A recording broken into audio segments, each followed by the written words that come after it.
Welcome to That's What She Said, where we'll spill the tea on women empowerment in the Great Lakes Bay region with your host, Christiana Malacara. Hi, everyone, and welcome to That's What She Said on That's What She Said Day, my favorite day of the week. And I'm your host, Christiana Malacara. Thank you for tuning in, investing in yourself, just this, little hour once a week.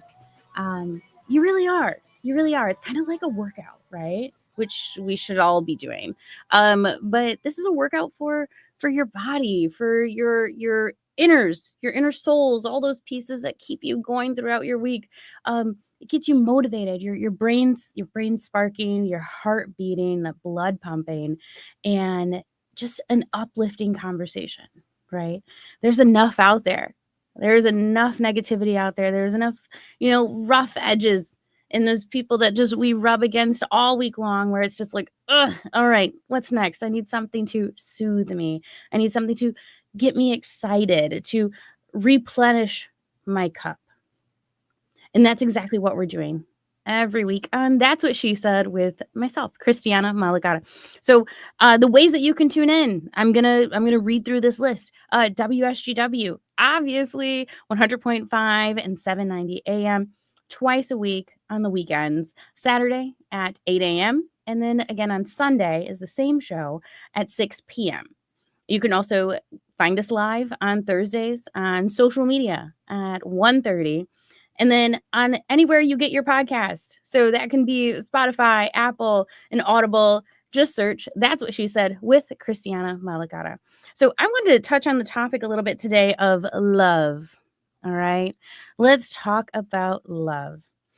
So it's this 4-letter word that really consumes us sometimes. And love can take us in the direction that we might not even think we would go on. And that's love for someone else, love for someone we created, love for someone who's in our path. But I want to talk about love for ourselves and how we learn to love ourselves. And that's an ongoing journey. I'll be quite honest with you. When I was in high school, I didn't think of that word that often, let alone loving myself. I navigated through high school thinking, what does that even mean? And was that even a term in my vocabulary then? It wasn't until later in life where I learned I need to be comfortable in this skin. I need to be comfortable with who I'm becoming and learn to love myself. Because, hey, you know what? Guess what? You're stuck with you forever. People come and go throughout our life. And yeah, we do love them and we show love and empathy and all of those wonderful things. But how is it that you learn to love yourself? And I'm sorry, I don't have that answer for you. That is something that you need to kind of look within and find that out. So if you have the key to successfully learning yourself, please let us know. I am just an email and a message away. Share this episode and share this message with someone who maybe needs to think about that for the next week. Well, stay tuned with us because right now we're going to dive into a wonderful conversation with a woman who shows love. She shows love for others and deeply. Anita Collins, thank you for tuning in and coming in and being our guest with us today. I appreciate you. Well, thank you so much for having me. I'm going to ask you the question. Okay. How does the community know you? I would say probably the business that I ran for like 33 years, growing years, Christian school and childcare center. And currently, since 2013, the Caring Closet, which is a nonprofit. The Caring Closet. Mm-hmm. Where's that located? It is on 6045 Mackinac. It's the corner of Mackinac and Kochville Road. And it's a wonderful nonprofit, and we help people. Like, we have a food pantry, we have a clothing barn, we fix lunches, and we just really try to help people that are in need. And we're open every other Saturday.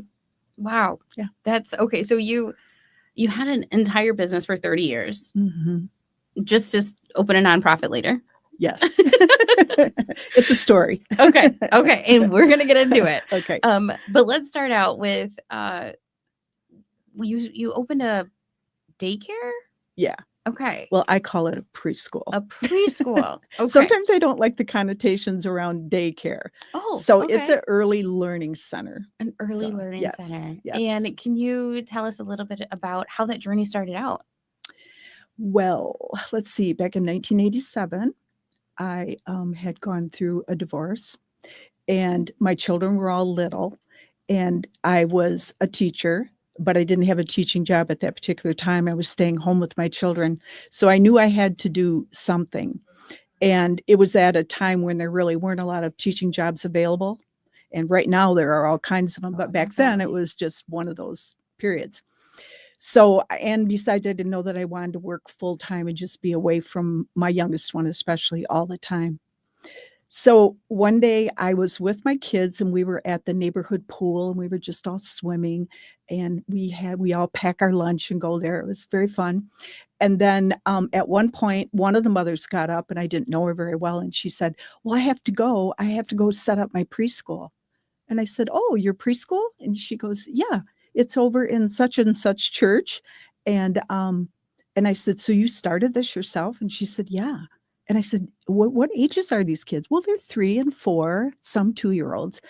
And so she left, and I just thought, oh my goodness, this could be something I could do. I could do this. I mean, I'm already a teacher, and then I could take my 2 youngest kids with me, and I would start. So I thought, well, I'm going to start like a part-time program. So parents could bring their kids like Monday, Wednesday, Friday, or Tuesday, Thursday. And so I didn't have a lot of money to work with, but fortunately I looked all around, and I was mainly looking for churches because lots of times they don't rent for a lot of money. So I found a church that had the space, and they kind of needed the income too, and they let me in. So anyway, I was there for 6 years. And I really had a thing going. By then I had 2 4-year-old classes, 2 3-year-old classes, and I was starting a toddler class. In 6 years? Yeah. So where did the knowledge and the know-how, I mean, you're a teacher. You're not an entrepreneur, right? Yeah. I mean, well, now Right. you are. But, where Right. did the know-how come from to do this? I don't know, because we didn't have Google, and we didn't have, anything else. We didn't have YouTube. No, I think I just, honestly, because I didn't have a lot of money, I bought 2 early childhood books that were all about how to set up a program and blah, blah, blah. And I just studied those, and I used them, and that's what I used to guide everything that I was doing. And so it worked. We were just happened to be in an area where a lot of parents, it was convenient for them, our location. So I was there for probably about 6 years. And then the people in the church came and said, we feel like you're just taking up too much of our space and you have too much stuff. So I'm sorry, but we're just going to call this quits. And so then I went home to my husband, and I was just crying and saying, I had a thing going. I mean, I just, maybe I can find another place. And he said, well, don't look for anything commercial, because if you do, you won't be able to afford it. So I looked all around and tried to find something that I could afford, and there was nothing. Meanwhile, my husband had been building our home, and it was the first time he ever built a house, and he was doing it. He was working full time, and then he would come home and work on the house and then sleep a little, go back to work. And it was almost done, except we didn't have doorknobs on the doors, and just a lot of stuff like a lot of trim work wasn't the done. Little things, yeah. Yeah. And so he said to me, well, what do you want? What do you want this thing to look like? And I said, oh, I can draw it out for you. I'll tell you exactly how I want it to look. Because you've already been doing this for 6 years, so you know Right. what works and what doesn't work. And I thought I can make this even better than where I was. Yeah. And I told him I just want about 6 classrooms, a small kitchen. I want a bathroom in every room, and I want 2 sinks in every room so we don't have to walk down the hallway. And he said, yeah, that would actually be easier to build than our house, because it would only be 1 roof line. And I said, yeah, you're right. The encouragement. Yeah, you're so smart. So I looked around for property, and in Saginaw Township off of Weineke Road, well, right now Menards is there on one side of the road. And then there's the post office. And at that time, the only thing there on that side of the road was the post office. And I would pull into that parking lot and I would look at this piece of property that was right next door. And I'd be like, is this it, Lord? Is this where you want me to do this? And I just started feeling more and more like this would be the place to do it. But then my husband said, well, we're going to have to get financing somehow. So we purchased the property, but we had to get financing. So when we What year was this? This was 1990. Okay. Yeah. So anyway, we went to the bank and my husband said, yeah, we're going to be able to build this for such and such amount. And they said, well, wait a minute. How are you going to do that? It's this many square feet. There's no way. He said, yeah, because I'm going to build it. I'm an electrician. I'm going to wire it. And my wife and I will put the drywall up and we'll paint it and we'll do all this stuff ourselves. And they had a hard time believing that that could happen. And it was also the first time that a bank had ever financed that type of a business.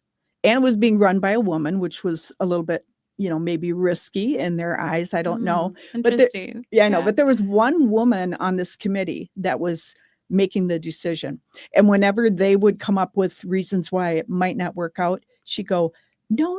Now look at it. Look at this. We need this in Saginaw Township. Look at her numbers. She's got it all figured out. I think this could work. She was batting for you. So she truly was. Yeah. So I was so happy that she was part of that because the men were kind of not so about it. Why do you think that? I don't know. I don't know what it was. I think because I was coming from a part-time program in a church where I rented space where I was investing all this money. And because we were doing that, I had to make it a full day program in order to really pay for it. So I think they just were maybe doubting a little bit, like, can this lady do this or not? We don't really know.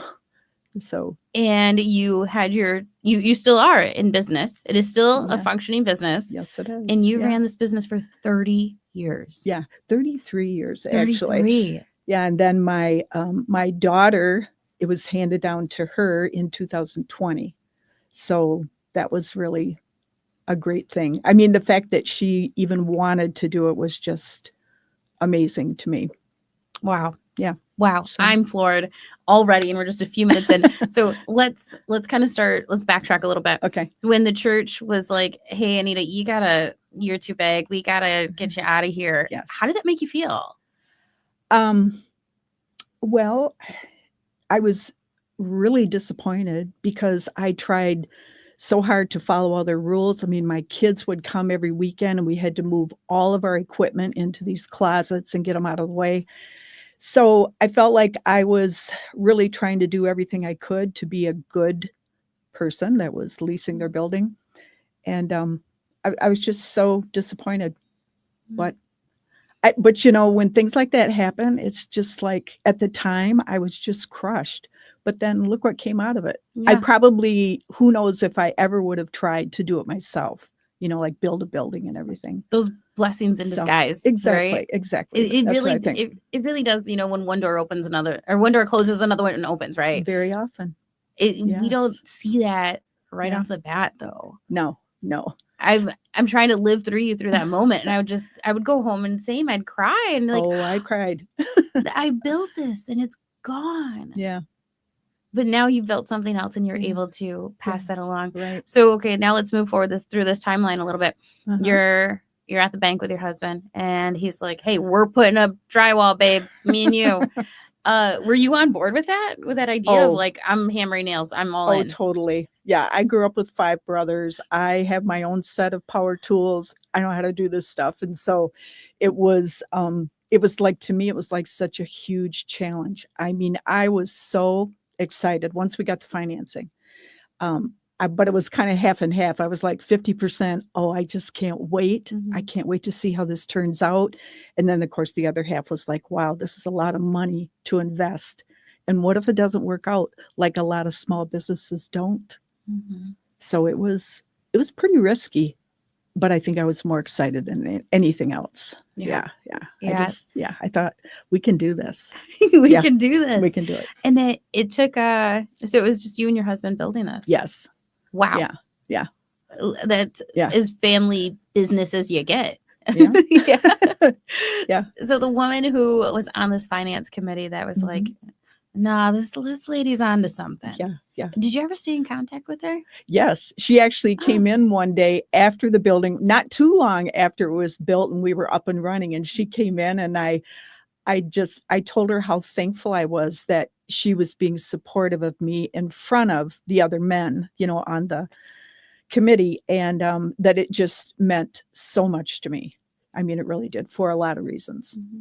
Yeah. So Do you see that as an important thing to have strangers, in that instance, she was a stranger. Yeah, she was. To kind of, like I said, go up to bat for you, Mhm. like, have you ever come across that again later in life?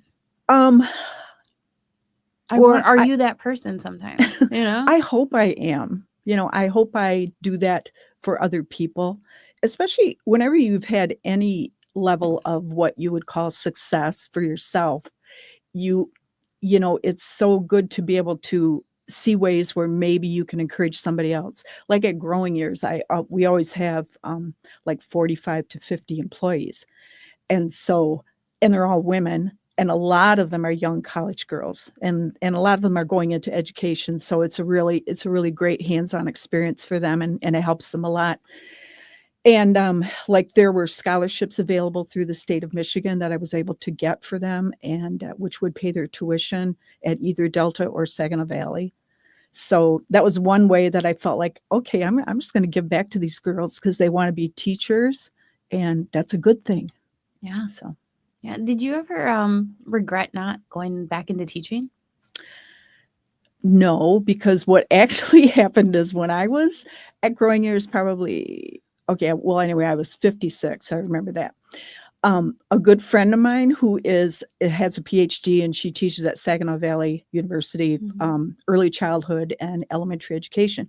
She came in one day and she said, "Hey, Anita, do you want to teach a class at Saginaw Valley?" And I said, "Wow." I said, "I don't know." I said, "If I'm qualified." And she goes, "What do you mean? You have your master's degree, right?" And I said, "No, you don't have your master's degree, and you have all these preschool programs and people that work for you, and you don't have a master's degree." And I said, "I don't have to have one. I can do it without it." Yeah. And she said, "You should go back to school." And I said, "Yeah, but why? I mean, because that would be a big commitment." She said, "Because it will allow you to do a lot of other things. You'll see." And so anyway, she worked on me quite a bit. And when I told my husband about it, he thought it was a crazy idea because I was working full time and everything. But I thought, well, I'll just take one class a semester. So I went out there and I took one class, and my daughter, who was teaching at Swan Valley, she said, "Mom, are you going to do this? Like, are you going to finish this?" And I said, "Yeah, because the classes are expensive and I already paid for one of them. So I'm going to keep going." We're one foot in the door. And she says, "Well, then I'm going to do it with you." And I said, "Okay." And that was like one of the best things we ever did together. We took every single class together. We graduated together. We walked across the thing together. And Anita. so that was a pretty great thing to happen. How did that For make you sure. feel walking across the stage with your daughter in graduation? It's hard to describe because, it's one of your children, and it just made me, I mean, I was just truly proud of her. I guess I was proud of myself too, but I mean, I'm thinking, look at my daughter. She's got a master's degree. And so, But she's looking at you saying, "Look at my mom." It's funny, when I was in classes with the other students, the girls would look at me like, because I was older, like I knew. So if there was a question, first they'd look at me like I probably know the answer. And yet one of the first classes we went to, the teacher was talking about, now you're going to do all your assignments on Blackboard, and you're going to submit everything through that. So make sure, that everybody is familiar with Blackboard. And I turned to my daughter and I said, "Who can't write on a blackboard? What are you talking about?" And there are a couple of people around me heard it, and they're like looking. She goes, "Mom, stop." Shh. Little did I know it was a computer program, Yeah, and blah, yeah. blah, blah. So that was kind of crazy. But yeah, it took us 3 years. So we just took one class a semester and spread it out because we were both working as well. Who do you think motivated who? I think I motivated her because I think she was surprised that I was going to do it. Mhm. And I think at some point she wanted to do it anyway, because for a teacher, it's a nice pay increase. Mhm. So, yeah. So then when she found out I was doing it, she's like, well, I'm doing this too. Wow. Yeah. So that was fun. It was That's fun to do it together. amazing. Yeah. That's amazing. It's rare. Honestly, it's a rare Yeah. experience to have. It is. Yeah. But that Blackboard comment, that's oh, I love that. That's great. Yeah, because when I taught school, I taught 4th and 5th grade for a number of years before I started growing years. And everything was on the blackboard. I mean, you had to be there an hour early just to get everything on the blackboard. So for our listeners who don't know what a blackboard is, what's a blackboard? Well, it's a blackboard that uses chalk. And a lot of people have them in their homes now just to leave messages and things. But boy, everything went on a chalkboard. It's a chalkboard. Back then. Yeah. Yep. And you could get fancy Truly. colored chalk and Yes. the chalk that made the lines to draw it. Oh yeah. Yep. Yeah. Yep. Wow. Well, that's I didn't know this about you and your daughter graduating at the same time. Yeah, we did. That's We did. fantastic. Yeah. So was that an easier experience, you think, with her there? Yes. Yeah. Because you knew what Blackboard was. Oh, yeah. Well, we rode together for one thing, and we'd talk about the assignments, and then we'd, email back and forth. And yeah, it helped me a lot, because it was, it's a little intimidating, and, it didn't matter. It was intimidating. And so it was really nice to have that relationship with her. Wow. Yeah. That is motherhood, daughterhood support. Yeah. 1000%. That's great.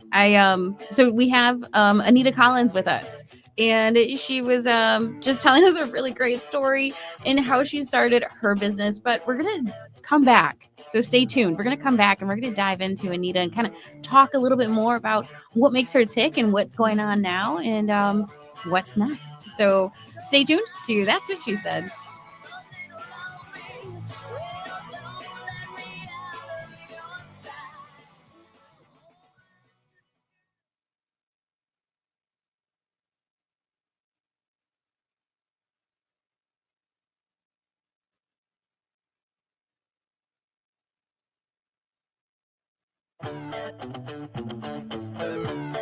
That's What She Said with Christiana Malacara is back.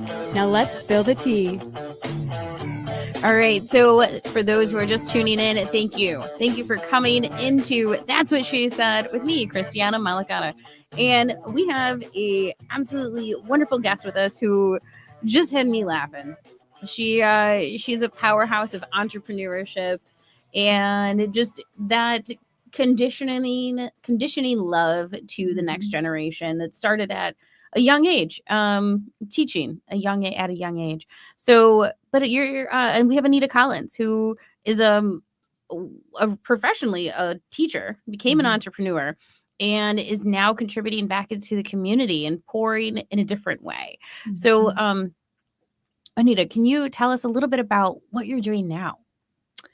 Well, right now I'm the executive director of a nonprofit called the Caring Closet, and actually started it in 2013, and it was a partnership between Growing Years and the church that I was attending at the time, and it was located inside that church. In Saginaw. Yeah, the same place it's in now.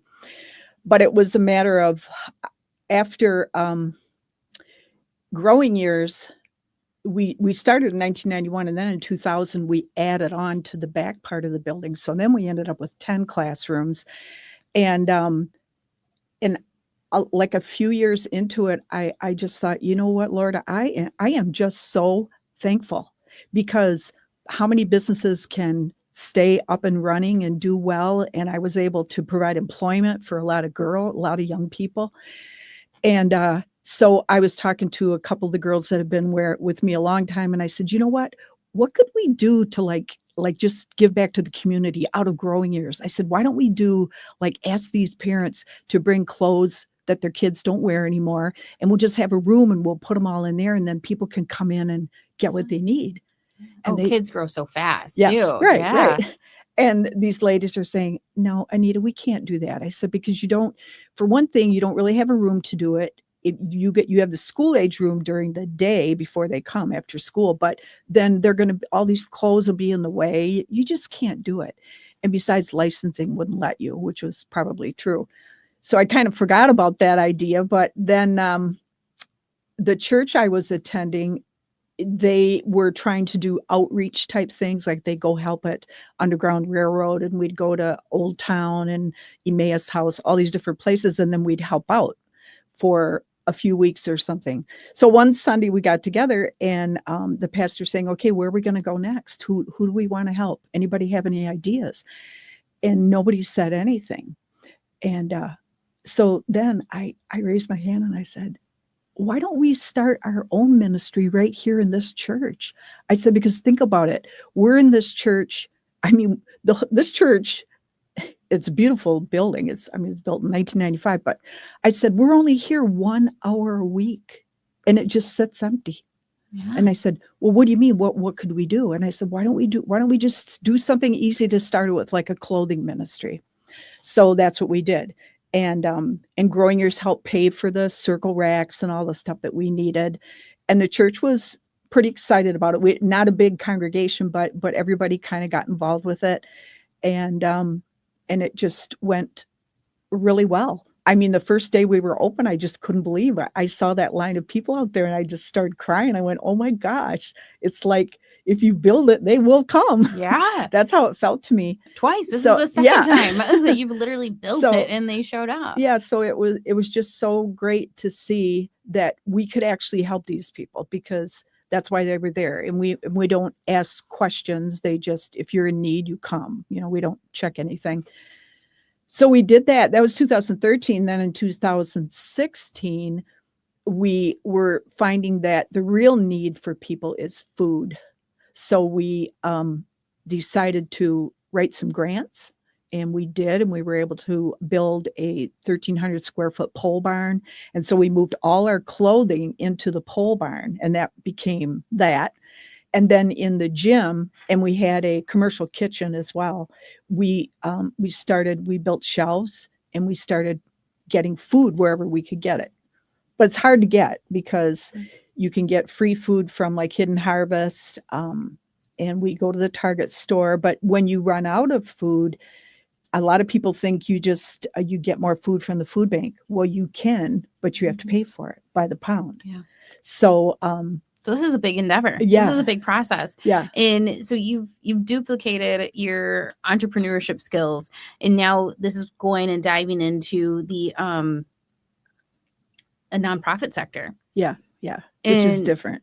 So this is interesting to me, because it's like you're doing these things out of the kindness of your heart, and it's keeping you going. It's keeping, food on your table. It's kept you, you've retired and actually passed along an entire business, but it's coming from the kindness of your heart, which a lot of times when people pour out into volunteerism. Yes. Yeah. They might not receive that back. Yeah. Do you ever see or have a situation where that was the issue, where you gave and gave and gave and was like, oh, well, that's it? I have to say this whole endeavor with the Caring Closet, I truly have gotten so much more out of it than the people that are coming there. They get to choose 25 food items and a hot lunch and pick out some clothes and go home, and they have to still deal with the lives that they're living, because they have issues because they're in need. But for me, you just keep trying to think, well, what else could we do? Because we've grown a lot. Like more and more people are coming there, so the need is just so evident. Where do you think that root came from? Of like, what do we need to do next? Where did that begin? I don't know. I get bored if I'm really, and I'm thinking you're that way. Yeah. So a lot of it is I like a challenge, and I'm much happier, and I do better emotionally, mentally, in every way if I'm busy and it's something that has meaning and it challenges me. And really, I want to say the most significant thing about me is that I'm a Christian. And so this is what God wants us to do. It's not like if you feel like it, it's no, you should be doing this. You should be giving back to other people and helping them. And he says, and when you do it to them, it's like you're doing it for me. So that's really the thing that keeps me fired up about the caring closet. So Yeah. how has your faith journey played a role in this startup? For the caring closet especially, I have to say it was probably everything, because I had been praying about a way to use like money that maybe I could get out of growing years to help start this, but have it be a ministry where it's not just a handout, but it's more of a hand up, where you're actually what we try to do is form relationships with the people that come in. That's the main reason we provide a hot lunch, because they sit down and then you can walk around, you can talk to them, and they get to know you. They I would bet the majority of people that come there, they know my name. I mean, I have a name tag on too, but still a lot of them just know me now. And they like that. I think it makes them feel good that someone cares about them and is paying attention to them. For instance, people say, well, who comes to the caring closet anyway? Because you're kind of out in Kochville. We're like a mile off of Tittabawassee.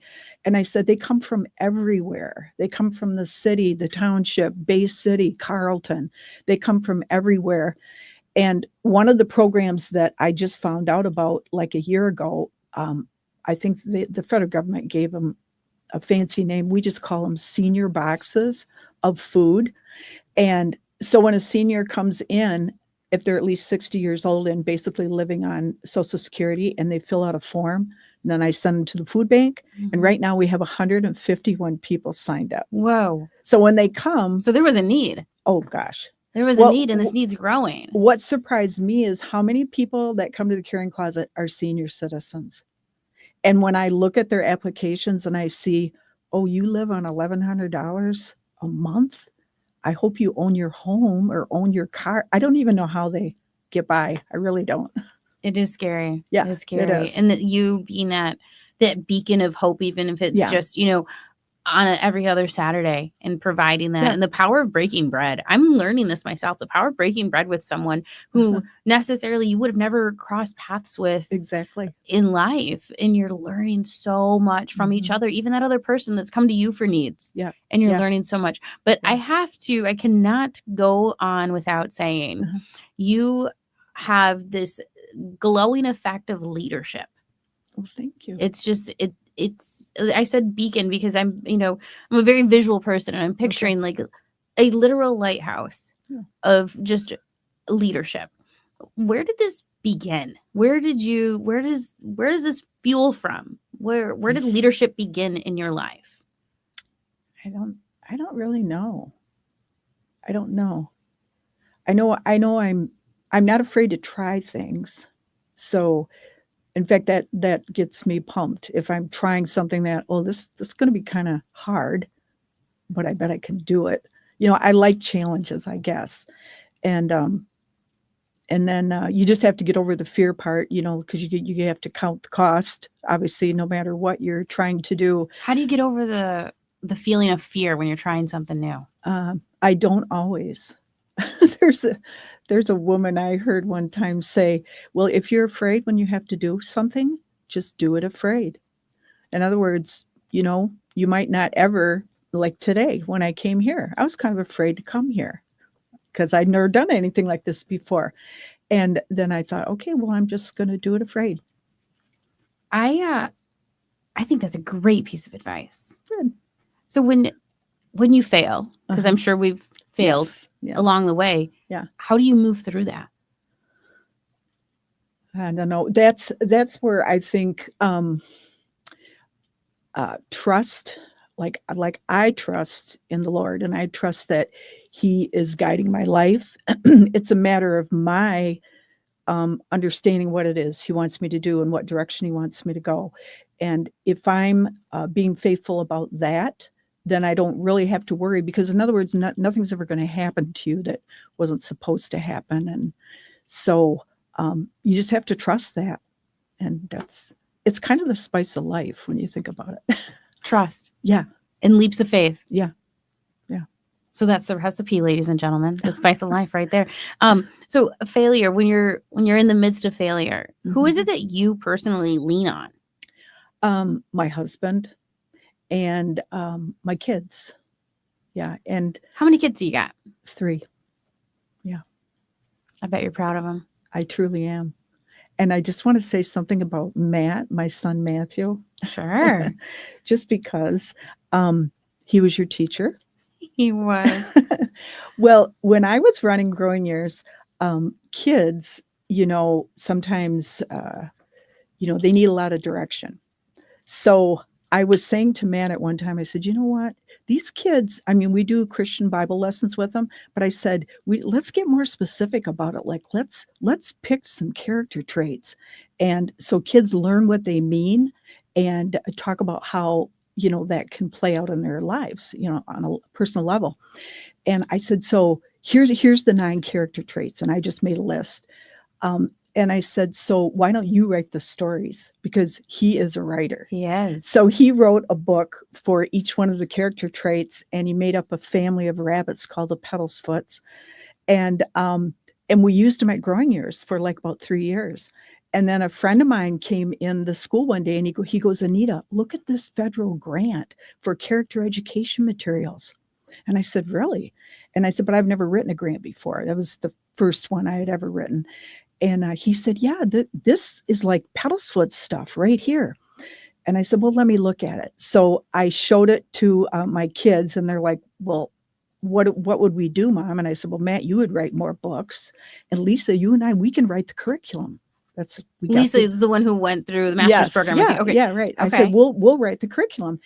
And then I went out to the intermediate school district because I wanted to, what we did is we formed a company. We formed an LLC for the Petal's Foots, and we decided to contract ourselves out to the intermediate school district if they would do it that way. Entrepreneurship and leadership all over again. Okay, continue. So I talked to the guy who was the head of the ISD at that particular time. And I said, hey, look, this is what we have. We have this one level of character education. We've been using it for a few years. Kids and parents really like it. I said, what if we were able to get this grant? I said, would you be the fiduciary and would you help us introduce it in the school system? And he goes, yeah, I could do that. Well, I don't think he ever thought that we'd get it. And of course, the first grant I'd ever written. And so there were only like 3 grants in that we got in Michigan. One was in Flint, and I think the other one was Detroit. And then we got it here in Saginaw, and it was worth $1.3 million. And it was a 4-year grant, and we had to research it and everything like that. So these materials would be evidence-based because they were being researched. So I took it to my kids. I said, look at this, and of course it's not like it's a lot of money, but we had to like make a lot of materials and run them off. And it gets used up. So it gets used up in that respect, but still our name was out there and it's the Petal's Foots. And I ordered puppets from China that were like only 25 cents a piece because I was ordering a ton of them. So we got puppets to match the characters in the story and wrote the curriculum. My music teacher, I wrote these songs that were just to piggyback tunes, I guess you call them, so that, we weren't stealing somebody's tune. But anyway, so I wrote the words to these songs and she recorded all of them. Oh my goodness. So we have all this music and everything that goes with it. And so we did it for 4 years and we introduced it to all the districts in Saginaw County who wanted to do it. Like the teachers weren't forced to do it, but if they did it, and then they had to give a certain amount of feedback because we were researching it and everything. But I don't know how many. Okay, so I'm just thinking here. We are a teacher who ended up raising children who are educators too. Yes. You entrepreneur 2 times as a nonprofit as well. Executive director of a nonprofit. Just this giant heart. But we're going back to leadership. You went into the ISD and was like, hey guys, I'm going to do this thing. Are you on board? The confidence that it takes to do that. And then we're going, I'm going to take us back in time when we're sitting at that bank again with your husband saying, I can put up drywall. That takes confidence. Yeah. And not every woman is born with that. What advice would you give to someone who has low confidence? Oh, gosh. Just stick your neck out. And, if you're not afraid of, if you're focusing on failure, then there's a lot of things you probably won't try, just because, your focus has to be, you know what? God has given everybody certain gifts. They're all different and they all manifest themselves differently, but we all have gifts. And if you believe that, then you have to believe in yourself, that he's given you the gifts that you need to do what it is he wants you to do in this life. So go do it. What's next? I don't.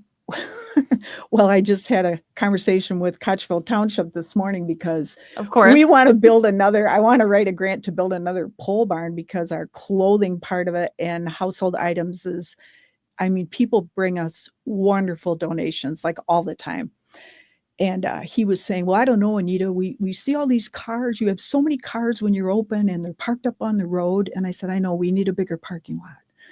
And he said, but, we've decided probably with what you're doing there, because we also wrote a grant in 2019 and we built a farm barn and a pavilion, and we have 15 raised beds. So we have a garden too that we do. And he said, but we're thinking you don't need any more buildings on this property, but you do need a parking lot. I said, I know, but that's a lot of money and we don't really have it. So you're working on it. We're something that will. If I write a grant now, it'll probably be for a parking lot, which is really boring, but I'm going to get a parking lot. Cool, but boring. All right.